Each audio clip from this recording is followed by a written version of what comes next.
As COVID-19 continues to affect over 2 million Filipinos, the country's health stays one of our top priorities. Different business, groups, and organizations have become more diligent in prioritizing health and safety above all else. For about 2 years now, the Philippines, similar to the rest of the world, has been taking multiple precautionary measures to try and control the spread of contagious virus through mandatory face masks, social distancing, and of course, lockdowns. As all these precautions seem to maintain the public's physical health effects, we fail to consider another important factor in our country's well-being: mental health.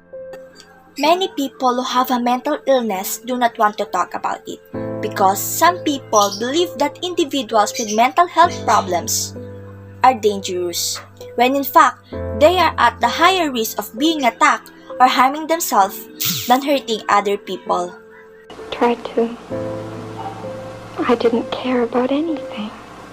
And it worked. People believed that I didn't care. In 2018, a year before the first case of COVID, CNN reported the worrying state of mental health in the Philippines, focusing on students who have supposedly been writing on bathroom walls to express a sliver of how they feel. Simply talking about mental health has always been an issue for the country. But since the start of the pandemic, the subjects seem to have been pushed aside even more so than before. There really is nothing wrong with me. All I had to do was be a man and snap out of it. And that made you feel worse. That made me feel worse. As government announcements focus on lockdowns and precautions against the virus, they forget to acknowledge declining mental states. Mental health hotlines calls in the Philippines have rises from 80 calls a day before the pandemic to a worrying 200 a day as people lose their jobs, loved ones, and more. Considering this already significantly impact mental health, the isolation and states from fear only further intensify these feelings. The worst part about hell is not the flames, it's the hopelessness. And I think that is the part of hell that a person in depression really tastes. Behind cries from those suffering from COVID-19, fight between citizens who want lockdowns to end and those who suggest lockdowns to continue. In constant updates from the government, Filipinos suffer silently from mental illness. Not one approach was made to address the men, women, and children that struggle with their mental state. It's crucial now more than ever to finally fight for our country's holistic health, not just our physical health, but our well-being as a whole.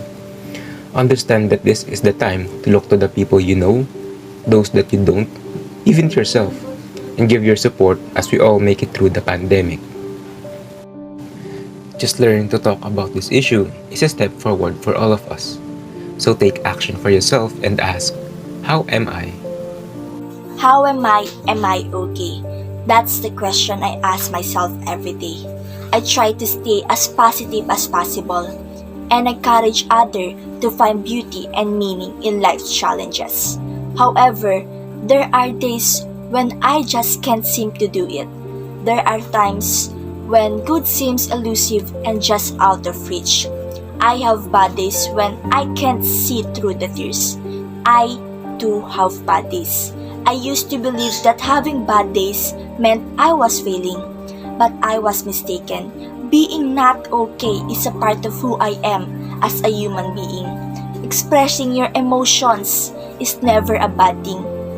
And if you're not okay, it's fine to say so. We can solve our problems, but you should never face it alone. Coping with your mental health is the first step to caring for those around you.